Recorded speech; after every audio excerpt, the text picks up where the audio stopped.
Welcome to next hub. రాష్ట్రంలో ప్రస్తుతం Bharatiya Janata party అధ్యక్షుడు ఎవరు కాబోతున్నారు అనే అంశంలో తీవ్రమైనటువంటి చర్చ జరుగుతుంది. ముఖ్యంగా భారతీయ జనతా పార్టీ అంతర్గతంగా జరుగుతున్నటువంటి చర్చ కూడా చాలా తీవ్రంగానే కనిపిస్తోంది. కార్యకర్తలు, అభిమానులు, సానుభూతి పరులు, అలాగే అపోజిషన్ పార్టీలో ఉన్నటువంటి కొంతమంది నేతల మధ్య కూడా దీనికి సంబంధించినటువంటి చర్చ ప్రధానంగా కనిపిస్తోంది. దీంట్లో చూసినట్టయితే దాదాపు ఒక 5-6 సభ్యులు దీంట్లో ప్రధానంగా పోటీ పడుతున్నట్టుగా కనిపిస్తోంది. ఎవరికి వాళ్లే తామే అధ్యక్షులు అవుతామని ఆ మేరకు తీవ్రమైనటువంటి ప్రయత్నాలు చేస్తున్నట్టుగా కనిపిస్తూ ఉంది. ఏదేమైనా తెలంగాణ రాష్ట్ర చరిత్రలో ఇప్పటి వరకు భారతీయ జనతా పార్టీ అధ్యక్షుడికి సంబంధించి ఇలాంటి చర్చ జరగడం మాత్రం ఎప్పుడూ లేదు. ఇదే మొట్టమొదటిసారి. అయితే ఈ 5-6 ఎవరైతే పోటీకి సిద్ధమవుతున్నారో వాళ్ళ యొక్క బలాబలాలు ఏంటి, వాళ్ళ యొక్క పరిస్థితి ఏంటి, అధిష్టానం ఏమని భావిస్తోంది, అట్లాగే వాళ్ళ విజయావకాశాలు ఎలా ఉన్నాయి, అంటే ఎవరు అధ్యక్షులయ్యే అవకాశం ఉంది, ఎక్కువ అవకాశం ఉంది, మాకున్నటువంటి సమాచారం కూడా దీంట్లో జోడించి దీనికి సంబంధించినటువంటి అంశాలు తెలియజేయడానికి మనతో పాటు next hub CEO, founder Saikrishna గారు మనతో ఉన్నారు. నమస్కారం సాయికృష్ణ గారు. నమస్తే అండి. భారతీయ జనతా పార్టీ చరిత్రలో ఇప్పటి వరకు ఎప్పుడు కూడా జరగనంత చర్చ రాష్ట్ర అధ్యక్షుడికి సంబంధించి జరుగుతోంది. మీరేమంటారు దీని గురించి? అంటే ఇంతకు ముందు జరిగిందో జరగలేదో కానీ ఇప్పుడు జరుగుతున్న చర్చ మాత్రం చాలా సీరియస్గా ఉంది. అంటే ఇంతకు ముందు కూడా ప్రాస్పెక్ట్స్ ఉండడం, అంటే వీళ్ళు అధ్యక్షుడు కావాలని కోరుకోవడము, ఆ అధ్యక్షుడిని ఎవరు నియమిస్తారు, ఏం జరుగుతుంది, సంఘ్ ఏం ఆలోచిస్తోంది, బీజేపీలో ఇంటర్నల్గానే జరుగుతూ ఉండేది న్యాచురల్గా. బట్ ఈసారి బీజేపీకి అవకాశాలు మెరుగుపడడం వల్లనో ఏమో కానీ ఈసారి అది కొంచెం ఉధృతంగానే సాగుతోంది ఆ చర్చ. అంటే సీరియస్ అయిందనమాట. అంటే ఎవరు అధ్యక్షుడు అయితే బీజేపీ అధికారంలోకి వస్తుందనే చర్చ మొదలైంది. ఎవరు అధ్యక్షులు అయితే బీజేపీలో రావాల్సినటువంటి మార్పులు వస్తాయి, కార్యకర్తలు ఏమనుకుంటున్నారు, అధిష్టానం ఏమనుకుంటోంది, వాళ్ళ ఆలోచనలు ఏంటి, లేదా కార్యకర్తల మనోగతం ఏంటి, అన్నిటికి సంబంధించిన చర్చ జరగడం వల్ల కొన్ని పేర్లు ప్రముఖంగా బయటకు రావడం వల్ల రేస్లో ఉన్నామని లేమని ఈ చర్చలు నడుస్తున్న టైం కాబట్టి definitely it is very interesting developments ఉండబోతున్నాయని నాకు అభిప్రాయం. ఈసారి బీజేపీకి అవకాశాలు ఉన్నాయని ఎలా భావిస్తున్నారు, దాన్ని ఎలా డిఫైన్ చేసుకోవచ్చు? అంటే ఇప్పుడు నిజంగానే చెప్పాలంటే మొన్నటి అసెంబ్లీ ఎలక్షన్స్లో పెద్దగా ఏం కనిపించలేదు. ఎస్, అంతకు ముందుతో పోల్చితే వాళ్ళు పెరిగినట్టే. అంతకుముందు వచ్చిన స్థానాలతో పోల్చుకుంటే 8 అసెంబ్లీ సీట్లను గెలుచుకున్నారు. బట్ పార్లమెంట్కి వచ్చేసరికి 8 పార్లమెంట్ సీట్లను గెలుచుకున్నారు. అసెంబ్లీలో టీఆర్ఎస్ పూర్తిగా చతికిలబడిపోయింది, తన అధికారాన్ని కోల్పోవడము. అండ్ పార్లమెంట్కి వచ్చేసరికి అసలు 0, ఒక్క స్థానం కూడా గెలవకపోవడము. తద్వారా బీజేపీయే ఎదగడానికి ఆస్కారం ఉన్నటువంటి పార్టీ రాబోయే రోజుల్లో అని. అంటే ఇంతకుముందు తెలంగాణ ప్రజలు కూడా టీఆర్ఎస్ పాలనను చూశారు, కాంగ్రెస్ పాలనను ఇప్పుడు చూస్తూ ఉన్నారు. గతంలో కాంగ్రెస్ పరిపాలించింది, ఇప్పుడు మళ్ళీ కాంగ్రెస్ పాలనను చూస్తున్నారు. సో బీజేపీకి ఎక్కువ అవకాశాలు ఉంటాయి, ఎందుకంటే కేంద్రంలో అధికారంలో ఉన్న పార్టీ. సో ఇంతకుముందు కొన్ని బై ఎలక్షన్స్ కూడా గెలిచిన ట్రాక్ రికార్డు ఉంది. అసెంబ్లీలో అంటే అధికారంలోకి రాకపోవచ్చు కానీ బట్ గ్రాఫ్ వైజ్ పెరిగింది. సో మేబీ బీజేపీకి ఛాన్స్ 100% ఉంది అనే అభిప్రాయం నెలకొంది. కాబట్టి ఎవరు ప్రెసిడెంట్ కావాలనుకుంటున్నారనే చర్చ కూడా సీరియస్గానే జరుగుతుందని నా అభిప్రాయం. అంటే బీఆర్ఎస్ పూర్తిగా బలహీనపడిపోయిందని మీరు భావిస్తున్నారు? 100%. ఇప్పుడున్న పరిస్థితుల్లో అయితే బీఆర్ఎస్ ఖచ్చితంగా బలహీనపడింది, దాంట్లో డౌటే అక్కర్లేదు. ఎందుకంటే బయటకి హెడ్లైన్స్లో బీజేపీ వర్సెస్ బీఆర్ఎస్ కనిపించవచ్చు. ఎందుకంటే ఫార్ములా ఈ రేస్ గురించి కావచ్చు, లేకపోతే కాళేశ్వరం అంతకుముందు కావచ్చు, లేకపోతే ఫోన్ ట్యాపింగ్ కేసులు కావచ్చు, రకరకాల అంశాల ప్రాతిపదికన అంటే బీఆర్ఎస్ ప్రభుత్వము గత 10 ఏళ్లలో చేసిన పరిపాలనకు దాంట్లో ఉన్న లొసుగులు, లోపాలు, అవినీతి వీటన్నిటినీ ఫోకస్ చేసే ప్రయత్నం కాంగ్రెస్ ప్రభుత్వం చేస్తూ వస్తుంది. కరెక్ట్. అండ్ వాళ్ళకి ఆల్టర్నేటివ్గా వచ్చారు కాబట్టి, మార్పు అన్నారు కాబట్టి బీఆర్ఎస్ అంతా కూడా నియంతృత్వ ధోరణిలో ఉంది, మేము ప్రజాపాలన అందిస్తున్నాము అని కాంగ్రెస్ చెప్తోంది కాబట్టి. సో ఆబ్వియస్లీ బీఆర్ఎస్కి ఇరుకున పెట్టడానికి, బీఆర్ఎస్ ఫెయిల్యూర్స్ని ప్రజల్లోకి తీసుకెళ్లే ప్రయత్నం కాంగ్రెస్ చేస్తుంది కాబట్టి, బీఆర్ఎస్ అప్పటికే అధికారంలో ఉన్న పార్టీ గతంలో కాబట్టి కొంత వాతావరణం అంతా కాంగ్రెస్ వర్సెస్ బీఆర్ఎస్ అన్న వాదన పైకి హెడ్లైన్స్లో కనిపిస్తోంది. కానీ నిజానికి గ్రౌండ్లోకి వెళితే రేవంత్ రెడ్డికి విపరీతంగా వ్యతిరేకత ఉంది అని నేను చెప్పట్లేదు. ఎందుకంటే గత సంవత్సరంలో వ్యతిరేకత పెంచుకున్నారు, ఆయన పట్ల వ్యతిరేకత పెరిగింది. కానీ వేచి చూసే ధోరణి కూడా వచ్చింది ప్రజల్లో. ఇంకా సంవత్సరం అయింది కదా, చూద్దాం అనే ఒక భావన ఉంది. అట్లా అని చెప్పేసి ఇమీడియట్లీ ఇప్పుడు కేటీఆర్ గారు ఎంత సీరియస్గా ఆయన ఏదో బీఆర్ఎస్ తన భుజస్కంధాలపై వేసుకొని నడిపించాలనే ప్రయత్నం చేస్తున్నప్పటికీ గ్రౌండ్లో అంటే పల్లెటూళ్ళలో ఇంకా అది రాలేదు. అంటే ఇంకా బీఆర్ఎస్ పట్ల విశ్వసనీయత లేమి అనేది కొట్టొచ్చినట్టు కనబడుతోంది. సో అది ఇంకా పూర్తిగా ఫిల్ చేయలేకపోతున్నారు. ఆ జంక్షర్లో ఉన్నాం. అయితే బీజేపీ పట్ల అంటే పార్లమెంట్లో ప్రూవ్ అయింది. పార్లమెంట్ ఎలక్షన్స్లో పూర్తిగా బీజేపీకి మద్దతుగానే నిలిచారు అండ్ ఓట్ షేర్ వాళ్ళది పెరిగింది. సో ఒక అవకాశం ఇవ్వండి అని అడిగే అవకాశం కేవలం బీజేపీకి మాత్రమే ఉంది ఇక్కడ.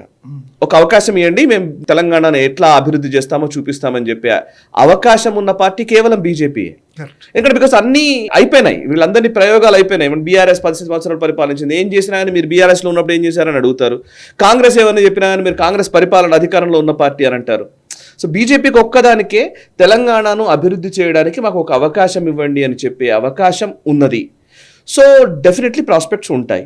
బీజేపీ కనుక కరెక్ట్గా అధ్యక్షుడిని నియమించడము, ఆ అధ్యక్ష ఎన్నిక విషయంలో సరైన కసరత్తు చేసి సరైన ఫేస్ని కనుక ప్రజల ముందుకు తీసుకెళ్లడము చేయగలిగితే, సరిగ్గా ఈ టైంలో నిర్ణయం తీసుకొని దాన్ని ఎలక్షన్స్ వరకు సస్టైన్ చేయగలిగితే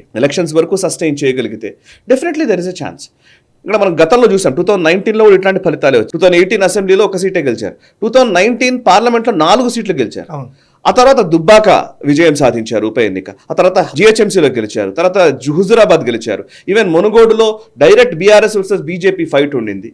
ఇవన్నీ ఉన్నప్పటికీ అసెంబ్లీకి వచ్చేసరికి వాళ్ళు అనుకున్న రీతిగా అధికారంలోకి రావడానికి కావాల్సినంత ప్రయత్నం చేయకపోవడమో, ప్రజల మద్దతు అంత రాకపోవడమో, whatever the reasons are చాలా ఉన్నాయి. అవన్నిటి గురించి మనం చాలాసార్లు మాట్లాడాం. సో 2023 ఎలక్షన్స్లో సరిగ్గా అధికారంలోకి రాలేకపోయారు. బట్ గ్రాఫ్ పెరిగింది, సో ఓట్ షేర్ పెరిగింది. ఈ లెక్కన చూస్తే బీజేపీకి అవకాశాలు 100% ఉంటాయి, కరెక్ట్గా దీన్ని సస్టైన్ చేయగలిగితే. మళ్ళీ గతంలో లాగానే ఉంటే అది వేరే విషయం. అంటే ప్రస్తుతం ఇప్పటివరకు ఉన్నటువంటి మాటలు చూసినట్టయితే, ప్రచారంలో ఉన్నటువంటి పేర్లు కనుక చూసినట్టయితే దాదాపు ఒక 5-6 మంది పేర్లు దీంట్లో వినిపిస్తున్నాయి. ప్రముఖంగా ప్రధానంగా ఇప్పుడున్నటువంటి అధ్యక్షుడు కేంద్ర మంత్రి కిషన్ రెడ్డి స్పష్టంగా కొత్త అధ్యక్షుడు వస్తారు అని చెప్పి ఆయన చెప్పారు. అలాగే అధ్యక్ష పదవి రేసులో నేను లేను అని చెప్పి బండి సంజయ్ ఇప్పటికే స్టేట్మెంట్ ఇచ్చారు. ఓకే, కాబట్టి వాళ్ళిద్దరూ రేసులో లేరు. ఇక మిగిలిన వాళ్ళని కనుక చూసినట్టయితే పార్టీలో మొదటి నుంచి ఉంటూ అటు సంఘ పరివార్తో జీవితం ప్రారంభించి కానీ భారతీయ జనతా పార్టీలో ఉన్న వాళ్ళు మనకి 2-3 మనకి ప్రధానంగా కనిపిస్తూ ఉన్నారు. ఓకే, దాంట్లో ఎమ్మెల్సీగా వర్క్ చేసి అనేక బాధ్యతలు తీసుకున్నటువంటి వ్యక్తిగా రామచంద్రరావు ఒక వ్యక్తి, అలాగే చింతల రామచంద్రారెడ్డి గతంలో కూడా ఆయన ఒకసారి అధ్యక్షుడిగా పనిచేసినటువంటి అనుభవం ఆయనకు ఉంది. ఎమ్మెల్యేగా కూడా చాలాసార్లు ఆయన కంటెస్ట్ చేశారు. ఆయన రెండో వ్యక్తిగా కనిపిస్తున్నారు. లేకపోతే ఎవరు ఊహించని విధంగా వరంగల్ నుంచి ధర్మారావు మాజీ ఎమ్మెల్యే, ఆయన పేరు కూడా తెర మీదకి వచ్చింది. అయితే ఆయన పెద్దగా ప్రజల్లో ఎప్పుడు రాష్ట్ర స్థాయిలో బయటికి కనిపించినటువంటి వ్యక్తి కాదు. కానీ ఎటువంటి ఆరోపణలు కానీ ఎటువంటి కేసులు కానీ ఇవన్నీ ఏమీ లేకుండా సీనియర్ వ్యక్తిగా ఉన్నటువంటి వ్యక్తి ధర్మారావు. ఓకే, ఇక ఈ ముగ్గురు కాకుండా బయట నుంచి వచ్చిన వాళ్ళు కనుక చూసినట్టయితే కాంగ్రెస్ పార్టీ అధ్యక్షుడిగా తండ్రి పనిచేసినా కూడా రాష్ట్రానికి, ఆయన కొడుకుగా భారతీయ జనతా పార్టీని తన కోసం ఎన్నుకుని ఆ పార్టీలోకి వచ్చినటువంటి Dharmapuri Arvind number 1. Number 2 BRS నుంచి వచ్చి దాదాపు భారతీయ జనతా పార్టీలో చేరి 10 సంవత్సరాలు అవుతూ అనేక కీలకమైనటువంటి పాత్రలు ఆయన కూడా పోషిస్తూ, ముఖ్యంగా దుబ్బాకలో అద్భుతమైనటువంటి విజయాన్ని తీసుకుని ఇన్ని చేసినటువంటి వ్యక్తి రఘునందన్ రావు, ఆయన నెంబర్ 2. నెంబర్ 3 బీఆర్ఎస్లో ఏర్పడినటువంటి పరిణామాల కారణంగా బయటకు వచ్చేసి భారతీయ జనతా పార్టీలో చేరి ఆయన కూడా ఒక కీలకమైనటువంటి పాత్ర పోషిస్తున్నారు. మల్కాజ్గిరి నుంచి ఎంపీగా ఎన్నికై, అది కూడా మంచి మెజారిటీతో ఎన్నికై, తను ఒక ప్రధానమైనటువంటి ప్రాస్పెక్ట్గా, ఎందుకంటే పరిణతి చెందినటువంటి ఒక రాజకీయ నేతగా, అట్లాగే బీఆర్ఎస్ ప్రభుత్వంలో ఉన్నప్పుడు తాను చేసినటువంటి అనేక కార్యక్రమాలు, ముఖ్యంగా కోవిడ్ టైంలో ఆయన చేసినటువంటి సర్వీస్, ప్రజలకి దగ్గరగా ఉండడం, ఇవన్నీ కూడా ఒక ప్రధానమైనటువంటి అంశంగా చూపిస్తూ ఆయన కూడా బరిలో ఉన్నారు. ఈ 6 ప్రస్తుతం మనకి ప్రధానంగా పోటీలో ఉన్నట్టుగా తెలుస్తోంది. వీళ్ళ బలాబలాలు ఏమిటి? ఈ 6 నిజంగానే పోటీలో ఉన్నారని మీరు భావిస్తున్నారు? పర్ఫెక్ట్గా మీరు అందరి గురించి మీరు క్లియర్గా చెప్పారు, ఎక్స్ప్లెయిన్ చేశారు. యాక్చువల్లీ కాకపోతే 2 విషయాలు ఒకటి, అది సరే, ఇప్పుడు మనకున్న ఇన్ఫర్మేషన్ని బట్టి, మనకున్న సోర్సెస్ని బట్టి మనం చెప్తున్న విషయాలు ఇవన్నీ, అండ్ మనకు ఉన్న పరిజ్ఞానం మేరకు మనం చేస్తున్న అనాలిసిస్ మాత్రమే. ఇందులో మీరన్న అందరూ నాయకులు రేస్లో ఉండవచ్చు. సరే, కిషన్ రెడ్డి గారు ఆల్రెడీ అధ్యక్షుడిగా ఉన్నారు, ఆయన యాక్చువల్లీ నేషనల్ ప్రెసిడెంట్ అయ్యే అవకాశం ఉంది అనే ఒక వాదన కూడా వినిపిస్తోంది. అక్కడ ముఖ్యంగా ఢిల్లీ సర్కిల్స్లో కిషన్ రెడ్డి గారు బీజేపీ జాతీయ అధ్యక్షుడు అవ్వడానికి కూడా ఆస్కారం ఉందనే చర్చ నడుస్తోంది. సో అదొక అంశము. అండ్ ఆయన ఆల్రెడీ చెప్పారు అధ్యక్షుడు మారబోతున్నారు అతి త్వరలోనే అని చెప్పి ఒక స్టేట్మెంట్ కూడా ఇచ్చారు. అండ్ 2, బండి సంజయ్ గారు, గతంలో అధ్యక్షుడిగా పనిచేసినటువంటి బండి సంజయ్ గారు, ఆయన హోంశాఖ సహాయ మంత్రి అవ్వడము, ఆయన నేను రేసులో లేను అని ప్రకటించడము ఇవి జరిగాయి. సో వాళ్ళిద్దరిని మినహాయిస్తే ఉన్న నాయకుల గురించి మీరు ఎవరెవరైతే పేర్లు ఉన్నారో వాళ్ళు చెప్పారు. అయితే రెండు చర్చలు జరుగుతున్నాయి. బీజేపీ ఇంటర్నల్ గా కానివ్వండి, నేషనల్ లెవెల్లో కానివ్వండి, సంఘ పరివార క్షేత్రాల్లో కానివ్వండి, వాటిలో 2 చర్చలు సీరియస్ గా ఈ రోజు నడుస్తున్నాయి. అధ్యక్షుడు ఎవరై ఉండాలి అనే దానికి సంబంధించి మనకున్న సమాచారం మేరకు ఆ 2 చర్చలు ఏంటంటే, ఒకటేమో ఆర్గనైజేషన్తోనే ఉండి సంఘ భావజాలాన్ని ఉంటబట్టించుకొని లేదా ఆర్గనైజేషన్ గురించి పరిణతి కలిగి ఆర్గనైజేషన్ ని బిల్డ్ చేయగలిగే సామర్థ్యం ఉన్న వ్యక్తిని, ముందు నుంచి స్వయం సేవక ప్రస్థానంలో ఉన్న వ్యక్తిని ఎవరినో ఒకరిని తీసుకొని మనం చేయాలి అనేది ఒక ఆర్గ్యుమెంట్. రెండో ఆర్గ్యుమెంట్ ఏంటంటే, ఇది పొలిటికల్ సర్కిల్స్ నుంచి ఉన్న మేజర్ డెవలప్మెంట్స్ ని బేస్ చేసుకుని, అంటే పొలిటికల్ సర్కిల్స్ లో ఇప్పుడు మనం ఇందాక ఫస్ట్ ఓపెనింగ్ లోనే మనం మాట్లాడాం, బీఆర్ఎస్ అండ్ కాంగ్రెస్ అన్నట్టుగా హెడ్లైన్స్ కనబడుతున్నాయి. ఎన్ని డిస్కషన్స్ చూసినా లేకపోతే ఎక్కడ చర్చలు జరిగినా, ఈవెన్ టీవీ ఛానల్లో డిబేట్లు అయినా కానీ బీజేపీ స్పోక్స్ పర్సన్స్ వీళ్ళిద్దరి వ్యవహారాల్లో మాట్లాడాల్సి వస్తుంది. ఫర్ ఎగ్జాంపుల్, ఫార్ములా ఈ రేస్ కి సంబంధించి కేటీఆర్ అరెస్ట్ అవుతాడా అవడా, లేకపోతే కేటీఆర్ అవినీతి చేశారా చేయలేదా, ఈ చర్చ ఉందనుకోండి. బీజేపీ ప్రతినిధి ఏమవుతారంటే, ఈయన మాట్లాడిన ఆర్గ్యుమెంటా, ఈయన మాట్లాడిన ఆర్గ్యుమెంటా, లేకపోతే వాళ్ళిద్దరి వ్యవహారంలో ఈయన మాట్లాడుతున్నట్టుగానే ఉంటుంది. ఎప్పుడు కూడా థర్డ్ పార్టీ ధోరణిలోనే బీజేపీ చాలా ఇష్యూస్, ఈ మధ్యకాలంలో వచ్చిన చాలా ఇష్యూస్ లో ఉంటుంది. అలా కాకుండా బీజేపీ తనకు తాను నేరేటివ్ సెట్ చేసి, బీజేపీ నేరేటివ్ లోనే మీడియా చర్చ నడిచి, బీజేపీ నేరేటివ్ కి అనుగుణంగా రియాక్షన్స్ వచ్చినా పర్వాలేదు, బీజేపీ తప్పో ఒప్పో నెరేటివ్స్ ఎవరు బిల్డ్ చేస్తున్నారు అనేది లెక్క. నెరేటివ్స్ బిల్డ్ చేసి ఆ నెరేటివ్స్కి అనుగుణంగానే అన్ని పార్టీలు, అంటే పొలిటికల్ డెవలప్మెంట్స్ అన్నీ కూడా తిరగడం అనేది ఒక చర్చ. సో అట్లా పొలిటికల్ డిస్కోర్స్లో ఆలోచిస్తేనేమో పొలిటికల్ అక్యుమెన్షిప్ ఉన్న వాళ్లే కావాలి, ఫేస్ చాలా ఇంపార్టెంట్, పొలిటికల్ ఫేస్ అయి ఉండాలి, విన్నింగ్ క్యాపబిలిటీ ఉండాలి, బీజేపీ పార్టీని విజయ తీరాలకు చేర్చగలిగే ఒక సామర్థ్యం ఉండాలి, అండ్ దానికి తగ్గ స్ట్రాటజీ చేయగలగాలి, దానికి తగ్గ అనుభవం ఉండాలి. ఇట్లాంటి అనేక అంశాలు, పొలిటికల్ అనుభవము, పొలిటికల్ డిస్కోర్సు, పొలిటికల్ అక్యుమెన్షిప్, ఈ అంశాల చుట్టూతో ఒక చర్చ నడుస్తుంది. ఒకటేమో ఆర్గనైజేషన్ మ్యాన్, 2 పొలిటికల్ మ్యాన్, పక్కా పొలిటికల్ పార్టీగా దీన్ని నడిపించే వ్యవహారం. ఈ రెండింటిని బేస్ చేసుకుని చర్చ నడుస్తుంది. మొదటి దాంట్లోనేమో మీరు చెప్పినట్టుగా రామచంద్రరావు గారి పేరు, చాలా అంతకుముందు టౌన్ ప్రెసిడెంట్గా పనిచేశారు అండ్ డిస్ట్రిక్ట్ ప్రెసిడెంట్గా పనిచేశారు, గతంలో ఎమ్మెల్సీగా పనిచేసిన అనుభవం ఉంది. సో దట్ ఆయనకు ఆర్గనైజేషన్ మ్యాన్ అది, అండ్ ఈవెన్ చింతల రామచంద్రారెడ్డి గారి పేరు కానీ, ధర్మారావు గారి పేరు కానీ అట్లా వినిపిడుతున్నాయి. ఇటువైపు చూస్తేనేమో మీరు అంటే పొలిటికల్ అక్యుమెన్షిప్, ఎస్ పొలిటికల్ అక్యుమెన్షిప్కే వెళ్ళాలనుకుంటే అరవింద్ గారు, లేదంటే రఘునందన్ రావు గారు, ఈటల రాజేందర్ గారి పేర్లు ప్రముఖంగా వినిపిస్తున్నాయి. సో మీరు అన్నట్టుగా ఇందులో ఎవరిని అధ్యక్ష పదవి వరిస్తుంది అనేది మాత్రం డెఫినెట్లీ ఒక ఉత్కంఠభరితంగానే ఉంది. సరే, బలాబలాలు బేరీజ్ వేయాలి అని అంటే కనుక బేసికలీ వీళ్ళందరూ మనకు పరిచయం ఉన్న వాళ్ళే, వాళ్ళందరికీ వ్యక్తిగతంగా మనం ఈవెన్ జర్నలిస్టులుగా మనకు అందరూ పరిచయమే. మన అభిప్రాయం కంటే కూడా ఓవరాల్గా జరుగుతున్న చర్చ మీదనే మనం చెప్తున్నాం, అంతే కదా. సో ఇప్పుడు అరవింద్ గారు, మీరు అన్నట్టుగా అరవింద్ గారు ఒక నిజామాబాద్ జిల్లాని పూర్తిగా, ఆయన ఒక రకంగా చెప్పాలంటే ఉమ్మడి నిజామాబాద్ జిల్లాకు సంబంధించిన రాజకీయ ముఖ చిత్రంలో బీజేపీని ప్రతిష్ఠించిన వ్యక్తి, no doubt about it, right. So అంతకుముందు బీజేపీ నాయకులు ఉండారు, చాలా మంది పనిచేసి ఉండవచ్చు కానీ, బట్ అట్లీస్ట్ అంటే గెలవడానికి గెలవగలము అని స్పష్టంగా ప్రూవ్ చేసినటువంటి వ్యక్తి నిజామాబాద్లో. ఇప్పుడు నిజామాబాద్ నుంచి ఈవెన్ ఆర్మూర్ రాకేష్ రెడ్డి గారు గెలవడం కావచ్చు, లేకపోతే అక్కడ ధన్పాల్ సూర్యనారాయణ గారు కావచ్చు, లేకపోతే నిజామాబాద్ ఎంపీగా తను గెలవడం కావచ్చు. అఫ్ కోర్స్ ఈ అందరు నాయకులు అసెంబ్లీలో ఓడిపోయిన వాళ్ళే, వీళ్ళెవరు అసెంబ్లీలో గెలిచిన వాళ్ళు ఎవరైనా లేదు మరి నిజానికి మాట్లాడితే. But yes, political acumenship is different. అది ఒక్కోసారి గెలుపు ఓటములతో సంబంధం లేకుండా కూడా ఉంటాయి. గెలుపు ఓటములతో ఇప్పుడు అట్లా వేస్తే వాజ్పేయి గారు కూడా ఓడిపోయారు నిజానికి మాట్లాడితే. బట్ ఎస్, అరవింద్ గారికి ఏమో ఆ పార్లమెంట్ కి సంబంధించి కవిత కేసీఆర్ కూతురుని కూడా ఓడించిన సందర్భం. ఆయన కేసీఆర్ చాలా స్ట్రాంగ్ గా ఉన్న సమయం అది, 2019 చాలా స్ట్రాంగ్ గా ఉన్న టైంలో కేసీఆర్ కూతుర్ని ఓడగొట్టినటువంటి వ్యక్తి అరవింద్. అండ్ రఘునందన్ గారు, మీరు అన్నట్టుగా దుబ్బాక నేను చాలాసార్లు చెప్తుంటానండి, నేను ఎన్నోసార్లు ఇది నేను నేషనల్ స్టాబ్లో కూడా చెప్పాను, Dubbaka definitely A case study in Telangana politics. అంటే కేసీఆర్ లాంటి ఒక ఉద్దండు, ఒక ముఖ్యమంత్రి, అధికారం తన చేతిలో ఉన్నటువంటి వ్యక్తి, ఆయన సొంత మెదక్ జిల్లాకు సంబంధించినటువంటి యంత్రాంగం అంతా మోహరించినప్పటికీ ఆ సొంత జిల్లాలో ఆ కోట బీటలు వారేలాగా ఒక నేరేటివ్స్ ని బిల్డ్ చేసి దుబ్బాక గెలవగలగడం అనేది it is not a small thing. అక్కడ అన్ని బై ఎలక్షన్స్ అంటే డెఫినెట్ గా అధికార పార్టీ ఫేవర్ లోనే ఉంటాయని రూఢి అయిపోయిన సందర్భాల్లో దుబ్బాక ఆయన ఒక కేస్ స్టడీగా ప్రూవ్ చేశారు అండ్ ఆయన గెలిచి చూపించారు. ఈటల రాజేందర్ గారు, ఇక ఈటల రాజేందర్ గారి గురించి తెలంగాణ రాజకీయాల్లో చెప్పాల్సిన అవసరమే లేదు. ఆయన నాకు తెలిసి తెలంగాణ ఆర్థిక శాఖ మంత్రి. నిజానికి తెలంగాణ రాష్ట్రం ఏర్పడిన తర్వాత ఆర్థిక శాఖ మంత్రి. సుమారు 5 బడ్జెట్లు ప్రవేశపెట్టారు ఆయన.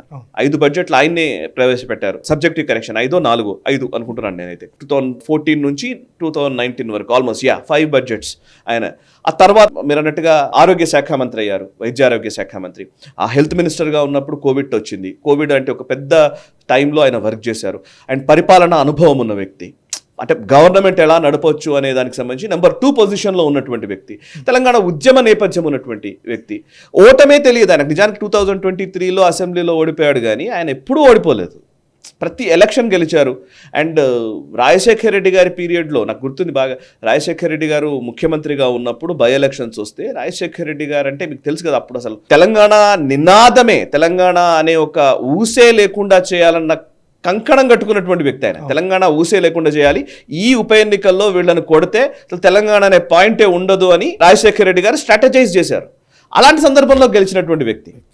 అండ్ ఈవెన్ రోషయ్య గారి గవర్నమెంట్లో టైంలో కూడా, కిరణ్ కుమార్ రెడ్డి గారి గవర్నమెంట్ టైంలో కూడా, సెకండ్ టైం మళ్ళీ ఉప ఎన్నికలు వచ్చినప్పుడు వీళ్ళందరూ రాజీనామాలు చేశారు ఉద్యమం కోసం, తెలంగాణ కోసం రాజీనామాలు చేసినప్పుడు అప్పుడు కూడా గెలిచినటువంటి వ్యక్తి. సో బై ఎలక్షన్స్లో గెలిచారు, డైరెక్ట్ ఎలక్షన్స్లో గెలిచారు, రకరకాల పొజిషన్స్లో పనిచేశారు, 2 సార్లు మంత్రివర్గంలో ఉన్నారు.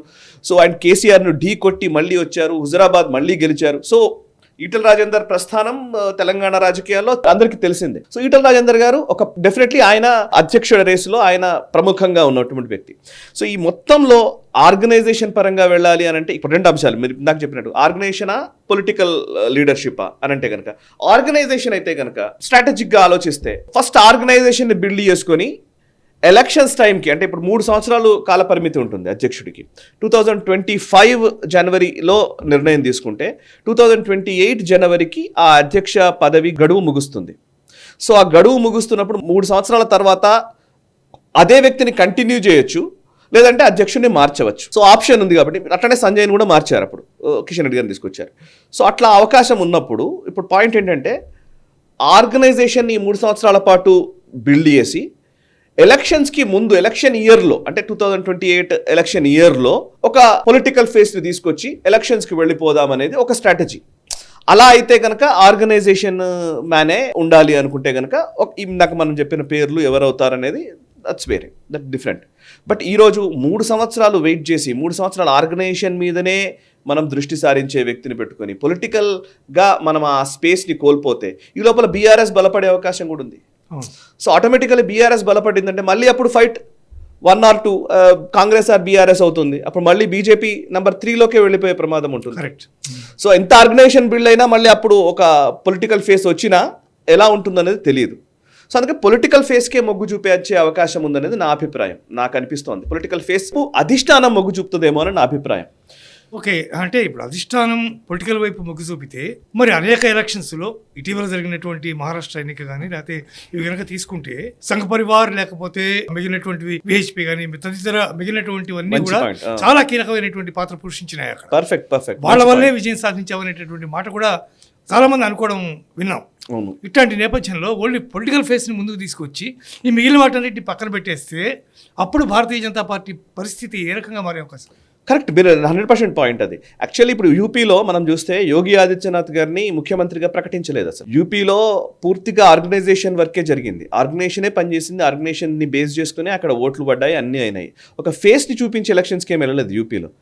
ఎలక్షన్స్ గెలిచిన తర్వాత, అసెంబ్లీ ఎన్నికలు గెలిచిన తర్వాత యోగి ఆదిత్యనాథ్ గారిని ముఖ్యమంత్రిగా ప్రకటించారు. అనూహ్యంగా వచ్చిందని అప్పుడు అందరూ అసలు షాక్కి గురయ్యారు అసలు యోగి ఆదిత్యనాథ్ గారి పేరు రావడం అనేది. ఈవెన్ అట్లా లెక్కేస్తే హర్యానాలో ఫేస్ ఏం పెద్ద లేదు, ఖట్టర్ గారిని పక్కన జరిపారు ఇంకా అంతకు ముందే. అసలు నిజంగా చెప్పాలంటే బిగ్ ఫేస్ అది.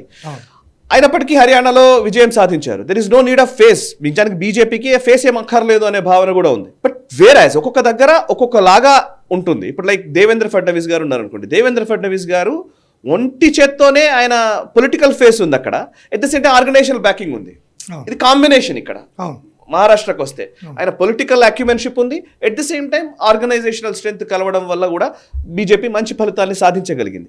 అట్లా ఇప్పుడు శివరాజ్ సింగ్ చౌహాన్ గారు పొలిటికల్గా ఆయన అక్యుమెన్షిప్ ఉంది, మళ్ళీ సంఘ వీళ్ళందరూ కలిశారు. ఒకటే ఫార్ములా ఎప్పటికీ ఉండదండి. ఒక దగ్గర ఒక ఫార్ములా ఉంటుంది, ఒక దగ్గర ఇంకో ఫార్ములా ఉంటుంది. సర్వసాధారణమైన విషయం ఇది. బీజేపీ అధిష్టానానికి కూడా తెలుసు.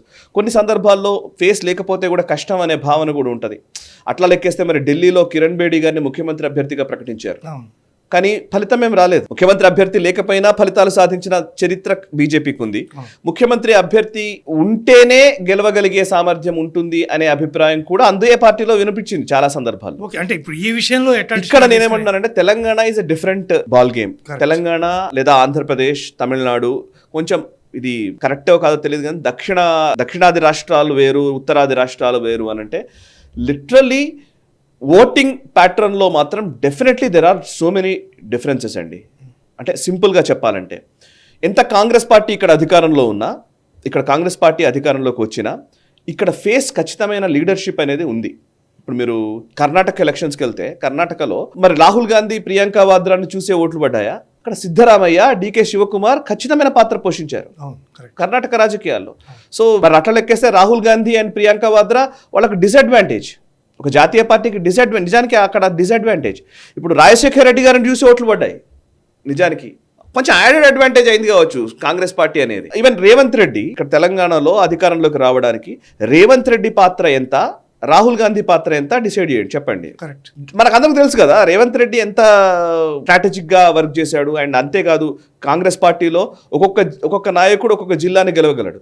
ఇప్పుడు కోమటిరెడ్డి బ్రదర్స్ ఉన్నారనుకోండి, నల్గొండ జిల్లా, వాళ్ళు గెలవగలరు. ఇట్లా ఒక్కొక్క జిల్లాకి ఒక్కొక్క నాయకుడు ఒక 2-3 కాన్స్టిట్యుయెన్సీ, ఒక 5-6 కాన్స్టిట్యుయెన్సీ ఒకరు చూసుకునే నాయకత్వం కాంగ్రెస్ పార్టీలో ఉంటది. దానికి ఒక ఫేస్ తోడైతే అయిపోతుంది. సేమ్ ఇప్పుడు బీజేపీలో కూడా అదే, బీజేపీలో కూడా అంతే. బీజేపీలో ఒక నేరేటివ్ బిల్డ్ అయితే, బీజేపీ గెలవగలదు అనే నేరేటివ్ని సమర్థవంతంగా బిల్డ్ చేయగలిగితే ఒక్కొక్క నాయకుడు గెలవగలడు. ఇప్పుడు నిజామాబాద్ అరవింద్ పర్ఫామ్ చేయగలడు, డికే అరుణ గారు మహబూబ్ నగర్ పర్ఫామ్ చేయగలదు, అండ్ మెదక్ జిల్లాకు సంబంధించి రఘునందన్ రావు ఉండగలడు, అండ్ కరీంనగర్ లేదా అక్కడ బండి సంజయ్ ఉన్నారు, అండ్ ఈవెన్ మన ఈటల రాజేందర్ గారు ఉన్నారు. సో ఒక్కొక్క జిల్లాకి ఒక్కొక్క నాయకత్వం డెఫినెట్గా ఎమర్జ్ అవుతూ వచ్చింది. మీరు అన్నట్టుగా ఇది ట్రిక్కీ క్వశ్చన్. ఇప్పుడు నువ్వు ఫేస్ని పెట్టుకుంటేనే బాగుంటుందా, ఫేస్ పెట్టకుంటే బాగుంటుందా అని అంటే అది ఇట్ వేరీస్. ఇప్పుడు మనం డిసైడ్ చేసేది కాదు, మనం జస్ట్ ఆ విషయాలు చెప్తున్నాం, బలాలు బలహీనతలు చెప్తున్నాం. కానీ ఫేస్ ఉంటే డెఫినెట్లీ ఉపయోగపడుతుంది. Bandi Sanjay could mobilise so many resources.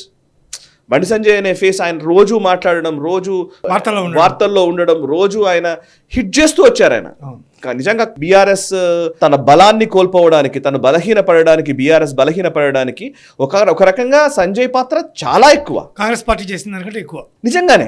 But దాని ఆబ్వియస్లీ కాంగ్రెస్ తాను మైలేజ్ తీసేసుకుంది, వెళ్ళిపోయింది అనుకోండి, అది వేరే విషయం.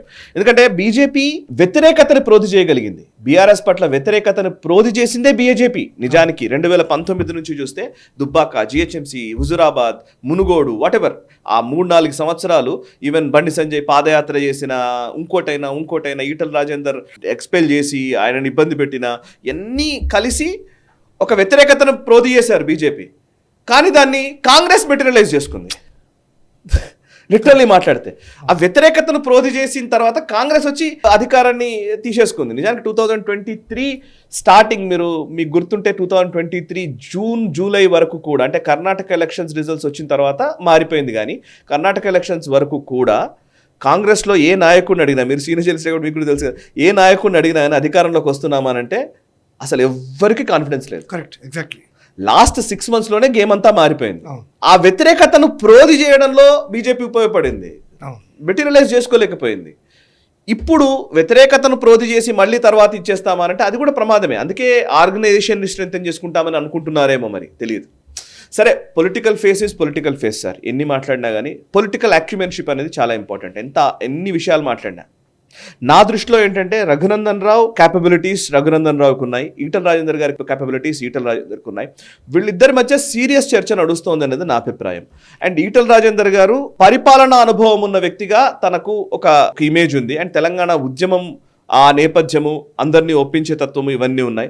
బట్ ఆయనకు ఒక బలహీనతగా ఉన్నది ఏంటంటే సంఘ మనిషి కాదు అనేది ఒకటి. సరే, రఘునందన్ రావు గారికి ఏంటంటే రఘునందన్ రావుకు అడ్వాంటేజెస్ అన్నీ ఉన్నాయి. ఎట్ ద సేమ్ టైం ఆయనకి ఏంటంటే బలహీనత, ఆయన ముక్కుసూటిగా మాట్లాడతారు, ఎవరిని టాలరేట్ చేయరు, కొంచెం సీరియస్గా ఆయనతో కలిసి పని చేయడము, కలిపి అందరినీ కలుపుకొని పని చేయడము, ఇదొక డిసడ్వాంటేజ్ ఉంది. Let's see. అంటే మీరు ఫైనల్గా మీ ఉద్దేశం సంఘ పరివార్ నుంచి కాకుండా పొలిటికల్ ఫేసే ముందుకు వచ్చే అవకాశం కనిపిస్తుంది? నేను చెప్పలేను, బట్ నాకు అనిపిస్తోంది ఏంటంటే ఈ రోజున్న పరిస్థితుల్లో ఇప్పుడున్న పొలిటికల్ డెవలప్మెంట్స్ని బేస్ చేసుకుని నిర్ణయం తీసుకుంటారా, లేదు ఇవన్నీ మన కంట్రోల్లోకి వచ్చేస్తాయి, ఫస్ట్ మనం లెట్స్ ఫోకస్ ఆన్ ఆర్గనైజేషన్ అనుకుంటారా? ఇదే నాకున్నది. అయితే ఈ రోజు ఫోకస్ ఆన్ ఆర్గనైజేషన్ అంటే 2 ఛాలెంజెస్ ఉన్నాయి. 2025లో ఉన్న ఛాలెంజెస్ ఇవి. ఫస్ట్ పాయింట్ ఏంటంటే స్థానిక ఎలక్షన్స్ ఉంటాయి అండ్ జిహెచ్ఎంసీ ఎలక్షన్స్ రాబోతున్నాయి. స్థానిక సంస్థల ఎలక్షన్స్, జిహెచ్ఎంసీ ఎలక్షన్స్ డెఫినెట్గా అవి చాలా కీలకం అవుతాయి. ఎందుకంటే గ్రౌండ్ లెవెల్లో క్యాడర్ రావాలంటే, ఇప్పుడు మీరు ఆర్గనైజేషన్ స్ట్రెంత్ అన్నామనుకోండి, ఆర్గనైజేషన్ స్ట్రెంత్ గురించి 2019 నుంచి మాట్లాడుతున్నారు. బీజేపీ ఫార్ములా ఏంటంటే బూత్ కమిటీలు, శక్తి కేంద్రాలు. సో కింద నుంచి ప్రతి బూత్ పన్నా ప్రముఖ్ అంటారు, అంటే ఒక పేజీలో ఉండే ఓటర్ లిస్ట్కి ఒక ఇన్ఛార్జ్, పన్నా ప్రముఖ్ దగ్గర నుంచి, బూత్ కమిటీల దగ్గర నుంచి, శక్తి కేంద్రం ఇన్ఛార్జ్ దగ్గర నుంచి, జిల్లా అధ్యక్షులు, మండల అధ్యక్షులు, జిల్లా అధ్యక్షులు, ఇట్లా హైరార్కీ ఉంటుంది. సో బూత్ స్థాయిలో బూత్ కమిటీలు ఫస్ట్ నియమించడం అనేది మొదటి షరతు. బూత్ కమిటీలు స్ట్రాంగ్గా ఉంటే నీ గెలుపు స్ట్రాంగ్గా ఉంటుందని. ఇది నార్త్ ఇండియాలో ప్రూవ్ అయింది. ఉత్తరప్రదేశ్లో జరిగింది అదే. బూత్ కమిటీలు చాలా పర్ఫెక్ట్గా వేశారు. పర్ఫెక్ట్గా అంటే ప్రతి ఓటర్ని కలిసే ఒక మెకానిజం బీజేపీ ఆర్ఎస్ఎస్లో ఉంది. సో అది సక్సెస్ అయింది. బట్ తెలంగాణలో 2019 నుంచి లెక్కేస్తే, నేను ఇది చెప్తున్నది కాదు, నేను జస్ట్ డైరెక్ట్గానే వాళ్ళు మాట్లాడుతున్నదే చెప్తున్నాను. చాలా వరకు బూత్ కమిటీలు పేపర్ మీద ఉన్నాయి కానీ నిజానికి ఎవరు పనిచేస్తున్నారు అనే క్వశ్చన్ వచ్చింది చాలాసార్లు. ఇక్కడ కూడా డిస్కషన్స్ అయినాయి. ఈవెన్ సునీల్ బన్సాల్ గారి సారథ్యంలో కావచ్చు, లేకపోతే ఆ చంద్రశేఖర్జీ కావచ్చు, ఇంకోరు చాలా మంది మాట్లాడుతూ వచ్చిన మాటలు ఇవన్నీ. సో బూత్ కమిటీలు వేస్తున్నాం, కానీ బూత్ కమిటీలు నిజంగానే యాక్టివ్గా లేవు అనేది ఒక అభిప్రాయం. ఎందుకు యాక్టివ్గా లేవు? నార్త్ ఇండియాలో పనిచేసింది, ఇక్కడ ఎందుకు పనిచేయదు అని అంటే ఒక చిన్న ఎగ్జాంపుల్ చెప్తాను నేను. ఇప్పుడు మన దగ్గర పల్లెటూళ్ళలో కూడా బూత్ కమిటీ అన్నావు, పేరు రాయడం వేరు, ఆ మనిషి పని చేయడం వేరు. దానికి ఐడియాలజికల్ డెప్త్ ఇవన్నీ చాలా వస్తాయి.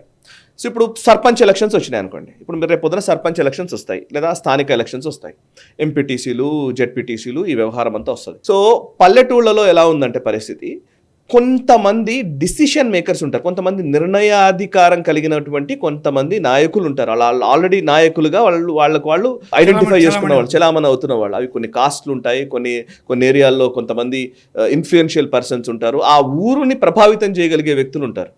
ఆ ప్రభావితం చేయగలిగే వ్యక్తులు చాలామంది ఏదో ఒక అధికార పార్టీలోనో ప్రతిపక్ష పార్టీలోనో ఉంటున్నారు, కానీ బీజేపీలోకి చాలా తక్కువ వస్తున్నారు. కొంతమంది నాయకులు ఉన్న దగ్గర వస్తున్నారు, కానీ చాలా ప్రాంతాల్లో అది రావట్లే. అంటే ఇన్ఫ్లుయెన్షియల్ లీడర్షిప్ గ్రౌండ్ లెవెల్లో బీజేపీలోకి వచ్చినప్పుడు మీరన్న బూత్ కమిటీ వర్కౌట్ అవుతుంది. ఇన్ఫ్లుయెన్షియల్ వ్యక్తులు కాకుండా ఎక్కడో ఏదో ఒక మనిషి ఉన్నాడా అంటే ఉన్నాడు అనే వ్యక్తిని తీసుకోవడం కంటే, అది కాంగ్రెస్లో బీఆర్ఎస్లో ఫిక్స్ అయిపోయి ఉన్నారు. సో ఇప్పుడు ఈ అధికార పెనుగులాటలో బీఆర్ఎస్ అనేది చతికిలబడ్డ తర్వాత ఆ బీఆర్ఎస్లోని గ్రౌండ్ లెవెల్ లీడర్షిప్ బీజేపీ వైపు షిఫ్ట్ కావాలంటే దానికి ఉన్న అవకాశము ఈ స్థానిక ఎలక్షన్స్, ఈ సర్పంచ్ ఎలక్షన్స్, స్థానిక ఎలక్షన్స్, ఈ టైంలోనే ఆ గ్రౌండ్ లెవెల్ షిఫ్ట్ జరగడానికి అవకాశం ఉంది. ఆ గ్రౌండ్ లెవెల్ షిఫ్ట్ జరగాలి అని అంటే నేరేటివ్స్, లీడర్షిప్, జిల్లా స్థాయి నాయకత్వము, మండల స్థాయి నాయకత్వము, లేకపోతే రాష్ట్ర స్థాయి నాయకత్వము, ఆ నాయకత్వంకు ఉన్న పొలిటికల్ యాక్యుమెన్షిప్, దాన్ని బేస్ చేసుకుని ఆ షిఫ్ట్ జరుగుతుంది. ఆ షిఫ్ట్ ఒక్కసారి జరిగింది అని అంటే అధికారంలోకి రావడం పెద్ద కష్టం కాదు. అది చేయడానికి ఏ ఫార్ములా తీసుకుంటున్నారు? ఇది నా మేజర్ ఫస్ట్ నుంచి ఉన్న క్వశ్చన్. అది ఏ ఫార్ములా తీసుకుంటారు? నేను నార్త్ ఇండియా ఫార్ములా, బూత్ కమిటీలు, పన్నా ప్రముఖులు, ఏం అక్కర్లేదు, ఐడియాలజికల్ బ్యాక్గ్రౌండ్తో రావాలి అనుకుంటారా? లేదు జస్ట్ అక్కడ నుంచి ఇక్కడికి షిఫ్ట్ చేస్తే చాలా అనుకుంటారా? ఇప్పుడు మరి ఇంకో పాయింట్ ఉంది ఇందులో. ఇంకో పాయింట్ మనం డిస్కస్ చేయాల్సిన పాయింట్ ఏంటంటే, అసలు ఎమ్మెల్యేలు, బీఆర్ఎస్ లో ఉన్న ఎమ్మెల్యేలు ఎటు వెళ్తారు? బీఆర్ఎస్ వీక్ అయిందండి, ఎటు వెళ్తారు? బీజేపీలోకి రావాలంటే ఏం చేస్తారు? మనం ఇంతకుముందు కూడా అనుకున్నాం, కాంగ్రెస్ ఖాళీ కాకుండా బీజేపీ అధికారంలోకి రాదు. ఇది అంతకుముందు తెలిసిన ఫార్ములానే. బట్ కాంగ్రెస్ ఇప్పుడు అధికారంలోకి వచ్చేసింది. ఎందుకంటే బికాస్ కాంగ్రెస్ తన ఎమ్మెల్యేలు చాలా మందిని షిఫ్ట్ చేయలేకపోయింది, బీజేపీ తన వైపు తిప్పుకోలేకపోయింది. బీజేపీలోకి వచ్చుంటే సీన్ మారిపోయేది. అక్కడ దాకా ఎందుకు, మనం ఎలక్షన్ టైంలో గ్రామ స్థాయిలో చాలా చోట్ల మనం కూడా తిరిగాం. అవును, ఆ తిరిగినప్పుడు ప్రజలు చెప్పిన ప్రధానమైనటువంటి అంశం ఏంటంటే, మేము బీజేపీకి వేసినా మా ఓటు వృధా అవుతుంది తప్ప అధికారంలోకి రారు అని నమ్ముతున్నాం అని ప్రజలు చెప్పారు. అంటే నెంబర్ 3కి బామర్ది కూడా ఓటు ఏటంటారండి ఊళ్ళల్లో చెప్తుంటారు. ఇంకా మూడో వాడు పెద్ద లెక్కలోకి రాదు చాలా వరకు. అదే ఇప్పుడు మనకు చాలా సార్లు దీని మీద డిస్కషన్ చేస్తాం. పెప్సీ ఆర్ కోకోకోలా, ఇట్లా బ్రాండింగ్ లో కూడా అదే ఉంటుంది. నెంబర్ 1, నెంబర్ 2 ఉంటారు. నెంబర్ 3 చాలా వరకు ఇర్రెలవెంటే ఉంటాడు. నెంబర్ 3 మహా అయితే ఏం చేయగలుగుతాడు అని అంటే, ఎవరో ఒకరిని నష్టపరచగలడు, ఎవరో ఒకరు అధికారంలోకి రావడానికి ఉపకరించగలవాడు. అంతేగాని నెంబర్ 3 ఎప్పుడు కూడా ఇర్రెలవెంట్ గానే ఉంటాడు. నెంబర్ 2లోకి రావడమే లెక్క. నువ్వు నెంబర్ 2లోకి వస్తే నెంబర్ 1లోకి రావడం ఈజీ. యాక్చువల్లీ నెంబర్ 2లోకి వచ్చిన తర్వాత వదులుకున్నారు బీజేపీ. మిస్ అయింది. ఎందుకు మిస్ అయింది అని అంటే, బికాస్ జిల్లాల్లో నాయకత్వం, డెఫినెట్లీ జిల్లాలో నాయకత్వం కౌంట్ అవుతుంది. ఎమ్మెల్యేల స్థాయిలో ఉన్న వాళ్ళు ఒక 20-30 మంది, తనకు తాను గెలవగలిగే అభ్యర్థులు ఎంతమంది బీజేపీలో చేరారు, ఎంతమంది బీజేపీలో ఉన్నారు అంటే లెక్కలోకి వేసుకుంటే కరెక్టే. 119 నియోజకవర్గాలు ఉన్న తెలంగాణ అసెంబ్లీలో కనీసం 119లో కనీసం 70-80 మంది గెలవగలిగే సామర్థ్యం ఉన్న వాళ్ళు ఉండాలి కదా. ఎట్లాగూ టికెట్లు ఇస్తారు, ఉంటారు, పోటీ చేయడం వేరు, గెలవగలగడం. నేనే చాలా మందితో మాట్లాడిన వాళ్ళు ఉన్నారు. చాలా మంది అభ్యర్థికి ఇస్తే 5,000-4,000 ఓట్లు వస్తాయి, నాకు ఇస్తే 10,000 వస్తాయి అన్న వాళ్ళు ఉన్నారు. నేను గెలుస్తానన్న వాళ్ళు చాలా తక్కువ మంది ఉన్నారు. తనకిస్తే 3,000-4,000 ఓట్లు వస్తాయి, డిపాజిట్ రాదు, నాకు ఇస్తే కనీసం డిపాజిట్ తెచ్చుకుంటాను. కానీ నేను గెలుస్తాను అన్న నాయకులు ఎంతమంది బీజేపీలో కనిపించారు టికెట్లు తీసుకునేటప్పుడు?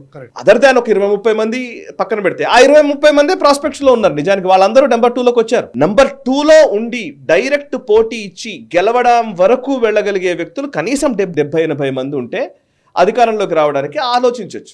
అట్లాంటి వ్యక్తులు తీసుకోవడం అని చేయాలన్నా గానీ ఇప్పుడు ఈ అధ్యక్షుడు కీలకమవుతాడు డెఫినెట్లీ తీసుకురాగలిగే. మీరే ఇప్పుడు ఈటల రఘునందన్ ఇద్దరిని కంపేర్ చేస్తే ఇద్దరు కూడా బీఆర్ఎస్ నుంచి వచ్చిన వాళ్ళే, కాస్త ముందు వెనకగా వచ్చారు. ఇద్దరు బీఆర్ఎస్ ఖాళీ చేయగలిగే కేపబిలిటీ ఉన్నవాళ్ళే. ఇప్పుడు వీళ్ళిద్దరు ఎవరైతే బెటర్ గా చేయగలుగుతారనే ప్రశ్న కూడా వస్తుంది మళ్ళీ అక్కడ. అఫ్ కోర్స్ అది అంటే మనం చెప్పలేం కానీ ఇప్పుడు ఇద్దరు సూపర్ నాయకులే, ఇద్దరు మంచి నాయకులే. ఈటల రాజేందర్ గారికి అనుభవం ఉన్న నాయకుడు, ఆయన గవర్నెన్స్ చేసిన వ్యక్తి, దాంట్లో డౌట్ ఏం లేదు. అండ్ రఘునందన్ రావు గారు షూర్ పాలిటీషియన్. సో ఇందులో మళ్ళీ కాస్ట్ ఈక్వేషన్స్ ఇవన్నీ కూడా వస్తాయి. రఘునందన్ రావు గారి కాస్ట్ ఈక్వేషన్, లేకపోతే ఈటల రాజేందర్ గారి కాస్ట్ ఈక్వేషన్ వస్తుంది.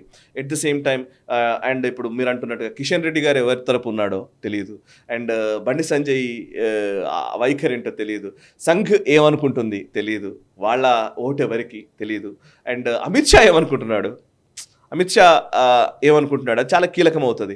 అండ్ నేషనల్ ప్రెసిడెంట్ అయ్యే వ్యక్తి చాయిస్ కూడా ఉంటుంది. బిఎల్ సంతోష్ గారి వైఖరి ఏంటి అది కూడా ప్రమాణం అవుతుంది. బిఎల్ సంతోష్ గారిని ఎవరిని ప్రపోజ్ చేస్తారు. So these are all so many aspects. And Modi ఎవరిని కావాలనుకుంటున్నాడు. అండ్ ఇవన్నీ కాకుండా అసలు సిస్టమ్ కార్యకర్తల అభిప్రాయం ఏంటి, దీని మీద వాళ్ళు ఆల్రెడీ ఒక అద్భుతమైన సర్వేలు చేసుకోవడంలో వాళ్ళు నెంబర్ 1, ఇన్ఫర్మేషన్ తెప్పించడంలో నెంబర్ 1 పార్టీ ఏదైనా ఉందంటే బీజేపీయే. నిజానికి ఈ రోజు చెప్తున్నాను నేను. అంటే చాలా క్యాలిక్యులేటెడ్గా, అంటే ఒక మెథాడికల్ వేలో, ఒక పర్ఫెక్ట్ సైంటిఫిక్ ధోరణిలో ఒపీనియన్స్ని తీసుకురాగలగడం, ఇన్ఫర్మేషన్ తీసుకోగలగడం, దాని రిపర్కేషన్స్ని ఊహించగలగడంలో బీజేపీ మెకానిజం టాప్ మోస్ట్ నిజానికి. అందుకే వాళ్ళు ఇన్ని ఎలక్షన్స్ గెలవగలుగుతున్నారు. సో వాళ్లకు కార్యకర్తల నుంచి వచ్చిన ఫీడ్బ్యాక్ ఏంటో దాన్ని బేస్ చేసుకొని చేయాల్సి ఉంటుంది. అండ్ ఈటల రాజేందర్ గారికి ఏమో అమిత్ షా గారి ఆశీస్సులు మెండుగా ఉన్నాయన్న అభిప్రాయం చాలా స్పష్టంగా వినిపిస్తోంది ఈటల రాజేందర్ గారికి. ఎందుకంటే ఆయన పార్టీలో జాయిన్ అయిన రోజు నుంచి కూడా అమిత్ షా ఆశీస్సులు మెండుగా ఉన్నాయి ఆయనకి అనే ఒక అభిప్రాయం ఉంది. సో ఇప్పుడు అధ్యక్షుడిగా ఆయనని తీసుకొస్తారా? ఇంకో 2 కాంబినేషన్స్ కూడా ఉన్నాయి. ఇప్పుడు ఒకవేళ కిషన్ రెడ్డి గారు నేషనల్ ప్రెసిడెంట్ అయితే అక్కడ మినిస్టర్ ఎవరు అవ్వచ్చు మనం చెప్పలేం. ఇప్పుడు ఒకవేళ నేషనల్ ప్రెసిడెంట్ అయితే మినిస్టర్ అయ్యే అవకాశం ఎవరికి ఉంటుంది? ఇక్కడ నుంచి ఎవరైనా మినిస్టర్ని చేస్తారా? సో ఎవరిని మినిస్టర్ తీసుకెళ్తారా, లేకపోతే మినిస్టర్కి ఎవరు ఇస్తారు, ప్రెసిడెంట్ ఎవరు చేస్తారు, ఇవన్నీ పక్కన పెడితే అసలు జిల్లా అధ్యక్షుల నియామకం ఉంది. 50% జిల్లా అధ్యక్షుల నియామకం అయిన తర్వాత రాష్ట్ర అధ్యక్షులు నియమిస్తారు అని అంటారు. ఈ జిల్లా అధ్యక్షుల ఒపీనియన్ ఏ విధంగా ఉంటుంది, గ్రౌండ్ లెవెల్ ఒపీనియన్ ఏ విధంగా ఉంటుంది, ఇవన్నీ ఉన్నాయి. అండ్ ఇవన్నీ చాలా, అందుకే మీరు అన్నది చాలా ఇంట్రెస్టింగ్ గా ఉంది. ఇప్పుడు నాతో పైగా ఇప్పుడు ఎవరు అధ్యక్షుడైనా రేపు రాబోయేటటువంటి స్థానిక సంస్థల ఎన్నికలు కానీ లేకపోతే జిహెచ్ఎంసీ ఎలక్షన్స్ కానీ వాళ్ళకి దాదాపు సెమీఫైనల్స్గా మనం భావించవచ్చు. అంటే అలా కూడా కాదు, వాళ్ళకి ఫస్ట్ ఛాలెంజెస్ అవుతాయి. అంటే ఇక్కడ 2 విషయాలు ఉన్నాయి. ఒకటి సంఘ పరివార్ నుంచి వచ్చే నాయకుడని ఒకటి అనుకున్నాం, రెండోది ఇటువైపు నుంచి పొలిటికల్ ఫేస్ వచ్చే పరిస్థితి కొంతమందికి ఉందనుకున్నాం మనం. రేపు పొద్దున ఈ ఎలక్షన్స్లో ఒకవేళ తాజాగా ఎన్నికైనటువంటి అధ్యక్షుడు ఎవరి వైపు నుంచి అయినా ఎలక్ట్ కానివ్వండి, అతను పొరపాటున కనుక దాన్ని విజయం సాధించలేకపోతే దాంట్లో అతని మీద ఫెయిల్యూర్ అనే ముద్ర వేసే అవకాశం ఉందా? ఉంటుంది, డెఫినెట్లీ ఉంటుంది. ఇవన్నీ ఛాలెంజెసే కదా, ఇమీడియట్గా వచ్చేది. 3 ఉంటాయండి. ప్రెసిడెంట్ సెటిల్ కాక ముందే ఇదంతా జరిగిపోతుంది. అవును, ఇప్పుడు 3 ఉంటాయండి. ఒకటి ఫస్ట్ పాయింట్ ఏంటంటే మీరు అన్నది ఛాలెంజెస్. ఫస్ట్ టేకప్ చేసే ఛాలెంజెస్ ఏంటి? ఇప్పుడు ఎమ్మెల్సీ ఎలక్షన్స్ ఉన్నాయి, ఇమీడియట్లీ ఎమ్మెల్సీ రాబోతోంది. యాక్చువల్లీ ఎమ్మెల్సీలో మన వైఖరి ఏంటి, బీజేపీలో అంతర్గతంగా ఆలోచిస్తే ఎమ్మెల్సీ విషయంలో వైఖరి ఏంటి, దీని మీద క్లారిటీ ఉందా, మనం ఎవరిని పోటీ పెడుతున్నాము, మనం గెలవడానికి ఎంత ప్రయత్నం చేయగలుగుతాము, ఇదొక పద్ధతి. రెండో పద్ధతి ఏంటంటే ఎలక్షన్స్ గెలవడం ఒకటైతే అసలు ఎలక్షన్స్ కాదు ప్రమాణము, మనం అసలు యాక్చువల్లీ ఫస్ట్ బేసిక్స్ నుంచి వద్దాము, గ్రౌండ్ లెవెల్ నుంచి ఈ బూత్ కమిటీల దగ్గర నుంచి దీన్ని ఆర్గనైజేషనల్ స్ట్రెంత్ మీదనే దృష్టి పెడదాము, ఐడియాలజికల్ అంశాల మీద వెళ్దాము అనుకోవడం. అసలు తెలంగాణ ఎలక్షన్స్ని మనం ఎలా ఫైట్ చేయాలనుకుంటున్నాం చాలా ఇంపార్టెంట్ ఆస్పెక్ట్ ఇది. ఎందుకంటే నేషనల్ లెవెల్ పార్టీ ఏం ఆలోచిస్తోంది, ఎందుకంటే తెలంగాణ ఎలక్షన్స్ ఇప్పుడు like for example Maharashtra elections ఉన్నాయనుకోండి, బటెంగేతో కటెంగే నినాదం చాలా పనిచేసింది. బికాస్ హిందుత్వ పోలరైజేషన్ అనేది ఒక కీలకమైన అంశమైంది.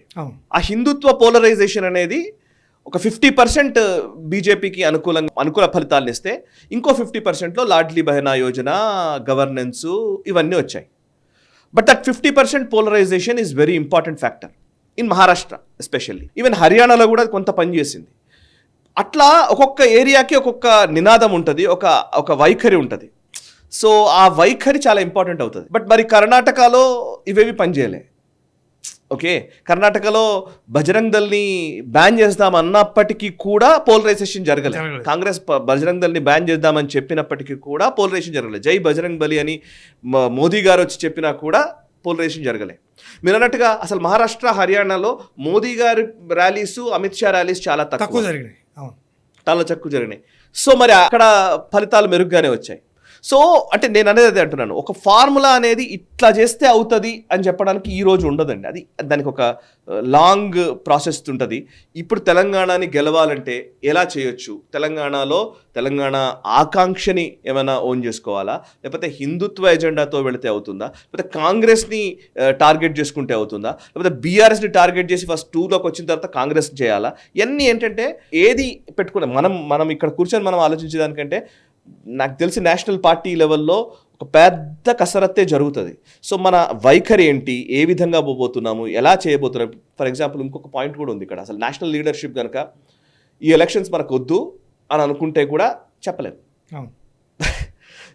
2018 ఎలక్షన్స్లో మీరు ఎంత పెద్ద ముచ్చట్లు ఎన్ని మాట్లాడినా కానీ దేవర్ వెరీ సైలెంట్. నిజానికి చాలా సైలెంట్గా ఉన్నారు BJP.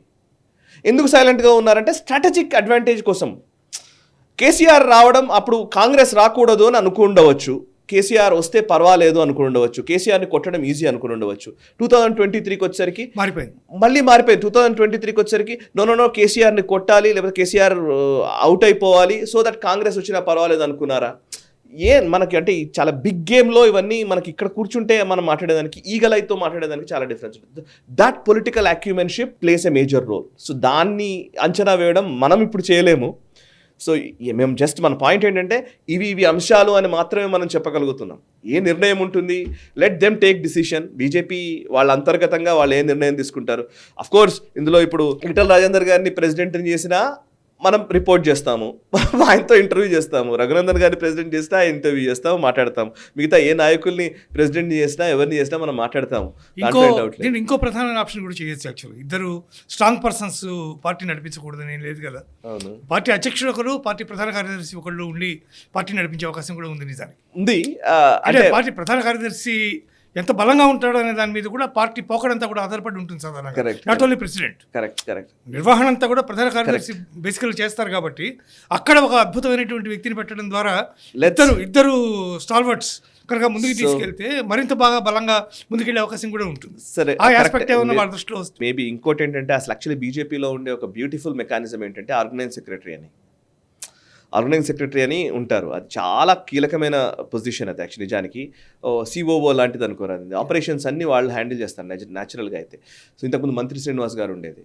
So that organising secretary RSS నుంచి వస్తారు. సో ఇప్పుడు మీరు మొత్తం ఐడియాలజీయే మ్యాటర్ అనుకుంటే కనుక, ఐడియాలజికల్లీ పార్టీని మొత్తం నడిపించే వ్యక్తి అనుకుంటే కనుక, ఆర్గనైజింగ్ సెక్రటరీ తలుచుకుంటే పార్టీ మొత్తం పర్ఫెక్ట్ కంట్రోల్లో నడుస్తుంది. అదే రెండు బ్యాలెన్స్ చేయడానికి, ఇటు పొలిటికల్ ఫేస్ అటు పార్టీ ఫేస్. అవును, CEO COO. So organising secretary and president, ఈ రెండు జోడెడ్లు లాంటివి అనమాట. ఈ రెండు చాలా కీలకమైన పొజిషన్స్. ఈ రెండు కనుక కీలకంగా ఉంటే బాగానే వర్కౌట్ అవుతుంది. ఇప్పుడు మంత్రి శ్రీనివాస్ గారు చాలా మందిని జాయిన్ చేయించారు. నిజానికి పార్టీలో జాయిన్ చేయించడంలో మంత్రి శ్రీనివాస్ గారి రోల్ చాలా ఎక్కువ.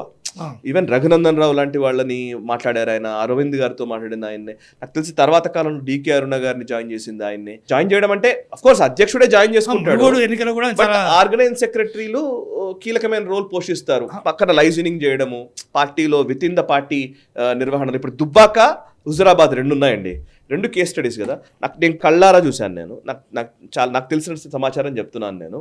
సో కోర్స్ దాంట్లో ఏమైనా లోటుపాట్లు కూడా ఉండవచ్చు, subjective correction, that is my నేను అనుకున్న మాటలు నేను చెప్తున్నాను. దుబ్బాక ఎలక్షన్స్ అప్పుడు నాకు గుర్తుంది బాగా. దుబ్బాక ఎలక్షన్స్ జరుగుతున్నప్పుడు రఘునందన్ రావు క్యాంపెయిన్లో నిమగ్నమయ్యారు. రఘునందన్ రావు రోజు శక్తి వంచన లేకుండా తిరుగుతూనే ఉన్నారు, ప్రచారం చేస్తూనే ఉన్నారు. ఓవైపు పొలిటికల్ లీడర్షిప్, ఇన్ఛార్జీలు వీళ్ళందరూ అక్కడ పనిచేయడం ఇవన్నీ చేస్తూనే ఉన్నారు. బట్ ఇప్పుడు హైదరాబాద్లో ఉన్నారు. హైదరాబాద్ నుంచి ఐటీ ఎంప్లాయీస్ ఎక్కడో పని చేసుకుంటున్న వాళ్ళు, లేకపోతే బీజేపీలో ఉన్నవాళ్ళు స్వచ్ఛందంగా దుబ్బాక ఎలక్షన్స్ కోసం పనిచేయాలని, ప్రచారం కోసం వెళ్ళాలనుకున్న వాళ్ళు చాలామంది, లిటరలీ చెప్తున్నాను నేను, చాలామంది వాళ్ళ సొంత ఖర్చులు పెట్టుకుని వచ్చి రఘునందన్ గారి గెలుపు కోసం పనిచేసిన వాళ్ళు చాలామంది. నేను చాలామందితో మాట్లాడాను అట్లాంటి వాళ్ళతోటి. వాళ్ళందరికీ ఏం లేదు, రఘునందన్ గారు ఫెసిలిటేట్ చేసింది ఏంటి అని అంటే, అక్కడ ఒక ఫంక్షన్ హాల్ ఉంటుంది, ఆ ఫంక్షన్ హాల్లో భోజనం ఉంటుంది, అందరు వస్తారు, పొద్దున ప్రచారం చేసుకుంటారు, వస్తారు, మధ్యాహ్నం భోజనం చేస్తారు, మళ్ళీ ప్రచారం చేసుకుంటారు, రిటర్న్ వెళ్ళిపోతారు. ఇట్లాంటి వ్యవహార శైలి. అలా ఉన్నప్పుడు అసలు వాళ్ళు ఎక్కడ పని చేయాలి? దుబ్బాక అంటే అదో పెద్ద కాన్స్టిట్యున్సీ, అంటే చాలా మండలాలు ఉంటాయి, గ్రామాలు ఉంటాయి.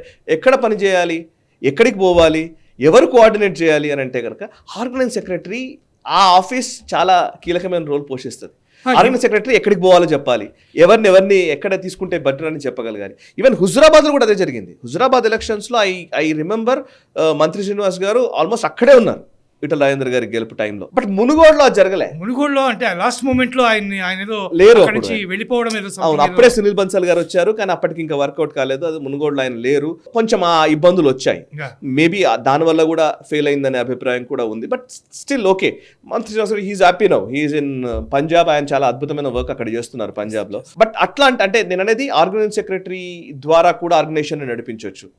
Political face, political narratives build చేయడంలో ఉంటది, బట్ ఆర్గనైజేషన్ నడిపించడం రకరకాల మోడల్స్ ఉన్నాయి sir. It is not one model. ఇప్పుడు మీరు యూపీ మోడల్ తీస్తే, యూపీ ఒక పుస్తకాన్ని రాయొచ్చు యూపీ ఎలక్షన్స్ మీద, 100 రాశారు కూడా ఒకరిద్దరు. ఎంత అద్భుతమైన ఎలక్షన్స్ అంటే యూపీలో సామాజిక సమీకరణలు కానీ, అంటే బూత్ కమిటీ మేనేజ్మెంట్ కానివ్వండి, అండ్ పొలిటికల్గా క్యాంపెయిన్ స్ట్రాటజీస్ కానివ్వండి. ఒకవైపు యోగి ఆదిత్యనాథ్ తన స్టైల్లో తాను ప్రచారం చేసిన విధానం కానివ్వండి, ఇంకొక వైపు ఓట్లుగా మరచడంలో కానీ Sunil Bansal played a major role. Sunil Bansal అక్కడ కూర్చొని ఆ యూపీ ఎలక్షన్స్లో అద్భుతంగా వర్క్ చేశారు ఆయన. Sunil Bansal, because of Sunil Bansal also అసలు నిజానికి ఎలక్షన్స్ వాళ్ళకి టర్న్ అయినాయి.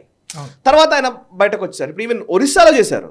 ఒరిస్సాలో సునీల్ బన్సల్ అద్భుతమైన వర్క్ చేశారు, అందుకే ఆ రిజల్ట్స్ వచ్చాయి. అట్లా చాలా మంది ఉన్నారు మనకు తెలియకుండా వెనకాల పనిచేస్తున్నటువంటి గొప్ప గొప్ప నాయక గణం బీజేపీలో ఉంది. That is an advantage. దాన్ని ఎలక్షన్స్లో సరిగ్గా ఇంప్లిమెంట్ చేయగలిగే సత్తా ఉన్న నాయకుడు ఎవరు అనేది let them take decision. So let's wait for some time. ఇంకో చిన్న సందేహం, మీరు ఇందాక మాట్లాడుతూ డిబేట్స్ అన్నిట్లో మనం చూస్తున్నాం, ఒక పక్క ఇటు బీఆర్ఎస్ ఇటు కాంగ్రెస్ వీటి మీద కొట్లాడుతుంటే బీజేపీ ప్రేక్షక పాత్ర వహించాల్సి వస్తుంది. థర్డ్ పర్సన్ నేనన్నది కాదు, ఇది స్పోక్స్ పర్సన్స్ చెప్తున్నారు. కొంతమంది స్పోక్స్ పర్సన్స్ ఏం చెప్తున్నారంటే, అసలు మన నేరేటివ్ లేకుండా మనం ఏ ప్రశ్న అడిగితే ఏం చెప్పాలి. ఇక్కడ నా పాయింట్ ఏంటంటే, అధికారంలో ఉన్నటువంటి కాంగ్రెస్ పార్టీ అధికారంలోకి రాబోయేటటువంటి భారతీయ జనతా పార్టీని టార్గెట్ చేయాల్సింది పోయి బీఆర్ఎస్ ని టార్గెట్ చేయడంలో వెనక ఉన్నటువంటి ఉద్దేశం ఏమై ఉంటుంది? అధికారంలోకి రాబోయేది అనేది లెక్కలోకి కాదు కదా. ఇప్పుడున్న వీక్ అపోనెంట్నే ఎప్పుడు కూడా మనం టార్గెట్ చేస్తారు, న్యాచురల్ కదా సార్ పొలిటికలీ. సో బీఆర్ఎస్ తను మూటగట్టుకున్న అవినీత, మూటగట్టుకున్న ఏదో బీఆర్ఎస్ని టార్గెట్ చేయడం వల్లనే కాంగ్రెస్ పార్టీ అధికారంలోకి రాగలిగింది. సింపుల్. సో మళ్ళీ ఇప్పుడు పోటీలో లేని బీజేపీ గురించి ఎందుకు మాట్లాడాలి? ఇప్పుడు బీజేపీ గురించి ఏదైనా మాట్లాడామనుకోండి, బీజేపీ దాన్ని సమర్థవంతంగా పై స్థాయి నుంచి కింద స్థాయి వరకు తిప్పకొట్టగలదు. అండ్ బీజేపీ వైపు కనిపించే నెగటివ్స్ కంటే బీఆర్ఎస్ వైపు కనిపించే నెగటివ్స్ ఎక్కువ.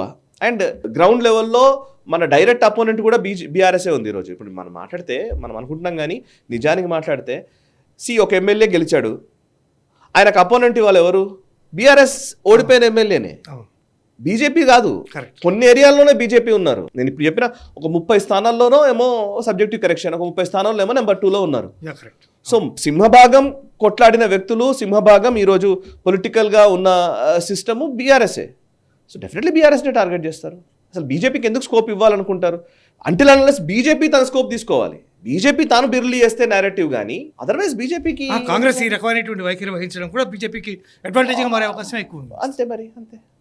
సో అది ఇప్పుడు నేను అదే ఇప్పుడు రాబోయే రోజుల్లో నేను అంటున్నాను, కాంగ్రెస్ని టార్గెట్ చేస్తున్నో లేకపోతే బీఆర్ఎస్ని టార్గెట్ చేస్తున్నో, whatever it may be, BJP తన నెరేటివ్ని బిల్డ్ చేయనంత కాలం, వాళ్ళ నెరేటివ్లో మాట్లాడుతున్నంత, రియాక్ట్ అవుతున్నంత కాలం, ఇంతకుముందు కూడా ఇదే ప్రాబ్లం ఉండేది.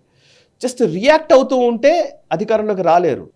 మీరు నెరేటివ్ బిల్డ్ చేయగలిగితే అధికారంలోకి రాగలరు. Revanth Reddy did that.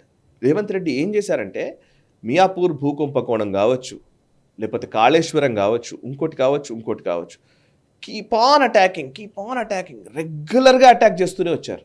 Of course Sanjay కూడా చేశారు, ఈటల కూడా చేశారు, ఎన్ని చేశారు కరెక్టే. కానీ గ్రౌండ్లో ఎమ్మెల్యేలు ఎవరి దగ్గర ఉన్నారు, ఎవరి దగ్గర లేరు. కాంగ్రెస్ నుంచి బీజేపీలోకి ఎమ్మెల్యేలు షిఫ్ట్ కాలేదు. ఒకరిద్దరు వచ్చారు కానీ మళ్ళీ వాళ్ళు వెళ్ళిపోయారు. అదే బీఆర్ఎస్ నుంచి వచ్చిన వాళ్ళు అలాగే ఉన్నారు బీజేపీలో. మీరు అబ్జర్వ్ చేస్తే రఘునందన్ కావచ్చు, లేకపోతే ఈటల రాజేందర్ కావచ్చు, చాలా మంది, ఒక డీకే అరుణ లేదా ఒకరిద్దరు మినహా కాంగ్రెస్ నుంచి వచ్చిన వాళ్ళందరూ కాంగ్రెస్లోకి వెళ్ళిపోయారు. బికాస్ కాంగ్రెస్, బీజేపీ రెండు జాతీయ పార్టీలు, వీటి రెండింటి మెకానిజం ఒకటే.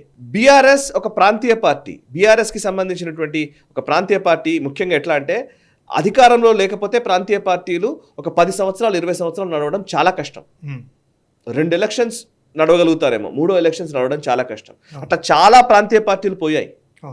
2 ఎలక్షన్స్ మ్యాక్సిమం. నాకు తెలిసి అలాంటి పరిస్థితుల్లో కూడా నిలబడ్డ పార్టీల్లో ఏమన్నా ఒక నెంబర్ తీసుకుంటే ఒక టీడీపీ మేజర్గా కనబడుతుంది.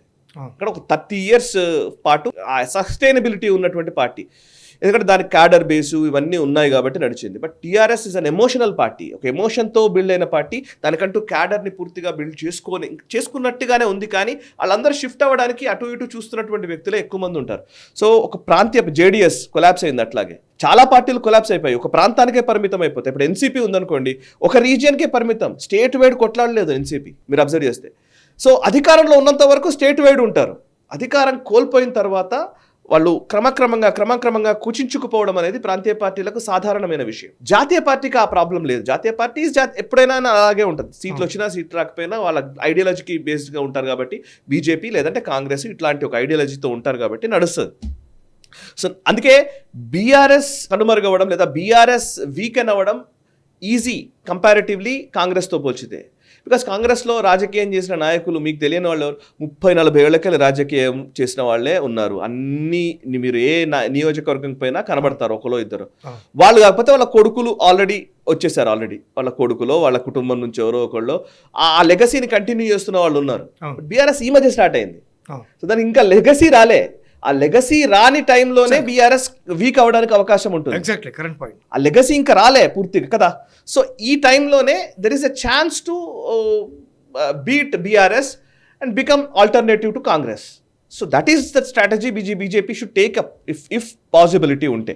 అది దానికోసమే ఈసారి కాంగ్రెస్కి వదిలేసారేమో అని కూడా అనిపించింది నాకు. యాక్చువల్లీ 2023 మనం అసలు ఒక అనుకున్నాం కూడా ఒకసారి.